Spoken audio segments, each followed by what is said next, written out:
Welcome back to the channel. This is Wasabi. This is the battle on the Murovanka map, and we're following a matman from Fiddy Clan in his tier 7 Swedish medium tank, the Leo. There's quite a few familiar players in this game. We've got Fada from Fiddy Clan in his low, and on the other side we've got Tiger in his E75 TS and a few other well-known people. Anyway, it's a tier 7 and a tier 8 match, and we'll see how well he uses his tank. So he spotted the Tiger 1, which is also a tier 7 tank, a heavy tank. He puts a shot into him for 257, which is the average damage. Let's have a look at that. So average damage is 300, so yeah, getting a low roll there, but we'll see. That was a blind shot, so we'll see if that gives him any damage at the end. So he wasn't spotted any of that, so he's moving up to the next bush and just seeing whether he can spot any more tanks. It's not common for tanks, particularly heavy tanks, to go down the middle. It's more likely that they'll go down the other side. Spots an Eagle 7, puts in a roll almost average there, 292, so getting good use of his gun there. He was spotted that time, potentially that was by the Challenger, who's just gone back down under the hill, but probably was sitting there with binocs up. And there's the 75 TS just coming down the heavy liners, which is the normal sort of procedure. Baraska's been spotted on the edge of the Magic Forest. There's a fair fight going on in that area. Quite a few tanks on that side, including the heavy tanks. So looks like this side, well, it's got the Tiger P and the STP. They are not in the traditional spots. They're basically behind bushes there, which I'm not sure if that's a smart move, but anyway, we'll see how that pans out. Scorpion G gets taken out by the Barask. The Barask is a pretty dangerous weapon there, and that's in the hands of Katzywolf, who's another well-known player on the server. Making good use of that tank, it seems. And yeah, it looks like there's some damage coming out of the tanks at that E1 position, being spotted out. So yeah, I'm not sure that that's a great move.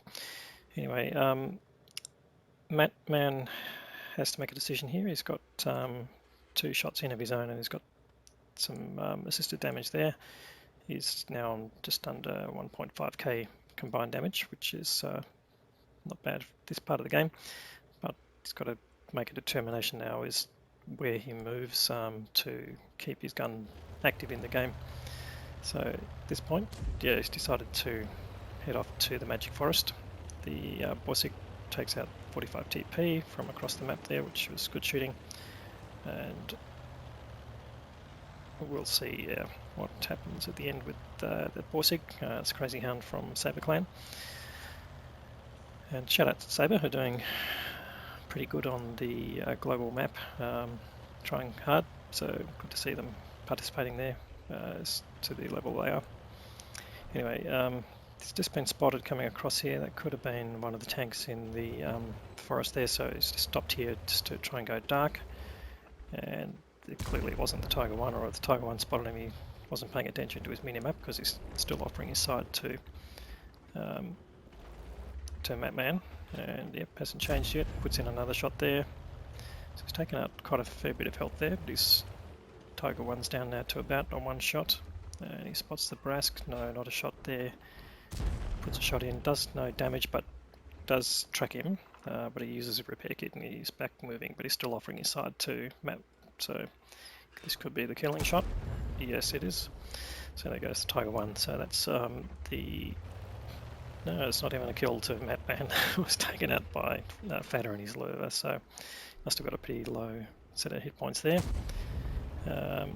Super Hellcat there, again side on to matman, so no problem going through it. And there's the Barask from Katzywolf.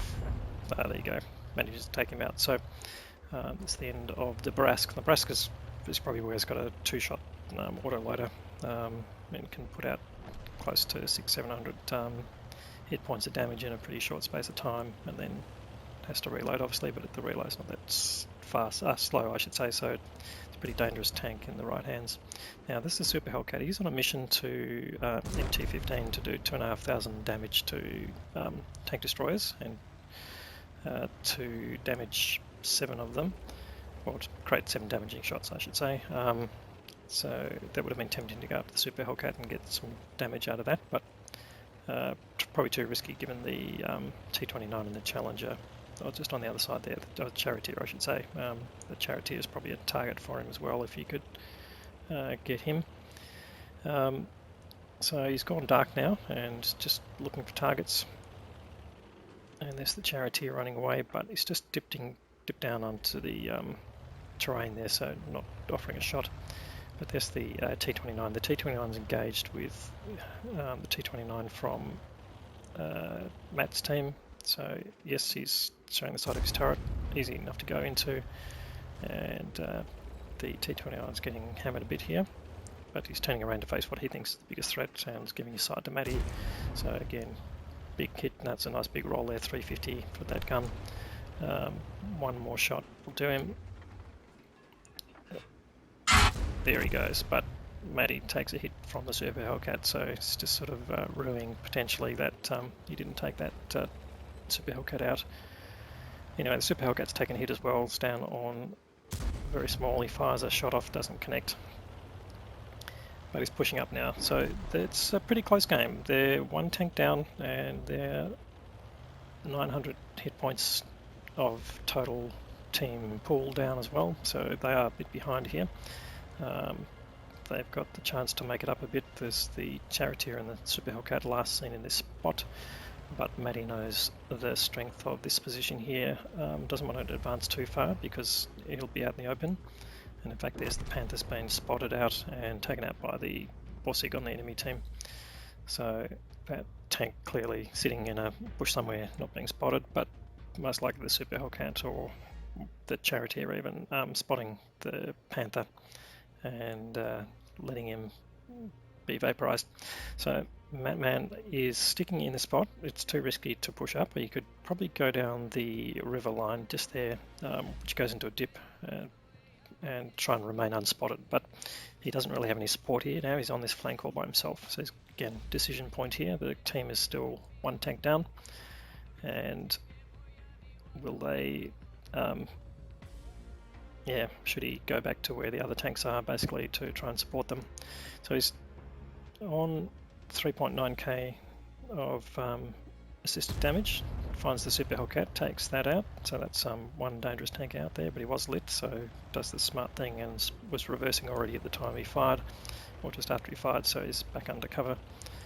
But he will have been spotted running away, so gives a little bit of information to the enemy team, if they were paying attention, of course, to the minimap, which is no guarantee in today's state of the game. But he's now using the speed of his tank to run away, and looks like he's going to go and join up with the team on the other side of the map. Now the VK4503 has been spotted.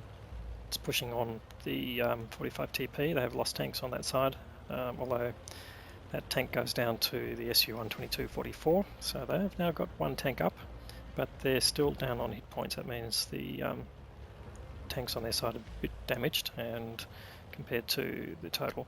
Now the 75 TS pushes in on the Borsig and sets fire to him, so yeah, not very happy in chat there about that. The effective RNG, the 45 TP goes down, so that's 2 successive kills to the 75 TS in most likely just two shots.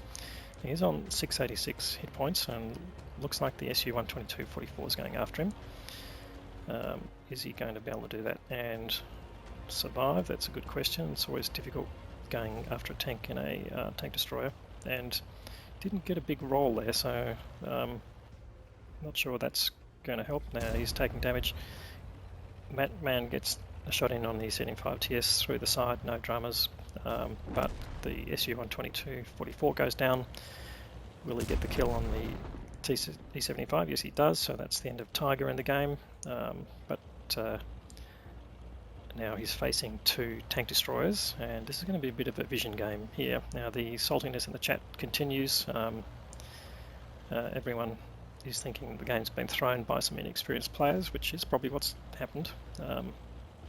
Some over-aggression, overextending is not unsurprising in players who haven't really been playing a great deal of time or learnt a great deal about how the game works. So it's really up to Matt now. Can he pull this game back? He's got 4 kills. If he can kill the other 2 tanks, that'll get him his top gun, and he's just on 4.2 combined. But now it's going to be a matter of vision, and he's going to hope that the tank destroyers push on him and do it in as uncoordinated way as possible. Not sure if that's how it's going to work, but that's what he would be hoping. So he's just sitting up here in a bush. Doesn't have binoculars, so he's just using his standard vision. Probably has optics loaded on, given us a medium tank. There's the Borsig. Now he did load HE for that, but got a very much of a low roll there, which is unfortunate. That some of the times that's what happens with the HE on there, but he does get a good solid 421 out of the next hit. So that's bringing the Borsig down to really 2-shottable. But Matt doesn't know where the next hit is going to come from. The Charioteer hasn't been spotted. He hasn't been spotted either, but if he pushes in on this Borsig, he's going to get exposed. So that's the question. What is going to happen? He's still got most of his hit points, but he's really getting to dangerous territory here. How is this going to transpire? Well, okay, the Borsig knows where he is. He's coming up. Gets a good solid hit on the Borsig, 422. Gets stung by the Charioteer for 480. That takes him down to 423. Can he reload, get in on the Borsig in time? No, the Borsig has already reloaded and takes him out. So a bit of heartache there for Matman. Probably pushed the hardest for his team, but let's go and have a look at the results. So that was an ace tanker game. We'll talk at the end about how you get that from a losing battle. He got his first mark of excellence, being consistent damage over a number of battles there. The high caliber award for the top damage across both teams, and Levislayer's medal for killing at least 2 tanks at least 1 tier higher than him in a medium tank. The team performance, yes, of course he finished on top, but 966, that's not enough to get you ace. So again, we'll explain that in the next panel. Well supported by the Borsig Crazy Hound from Saber Clan there, so well done, Crazy Hound. Nearly 3.9k of damage. A lot of the other tanks on his team didn't do well enough, in particular the SU-122-44, the Tiger P, and the Ferdinand and T25/2, and a whole bunch of other tanks only really doing 1 shot of damage. But SU-122 in particular, only firing HE, just stupid choices there. The other team, Tiger, finished top there on experience, so well done, Tiger.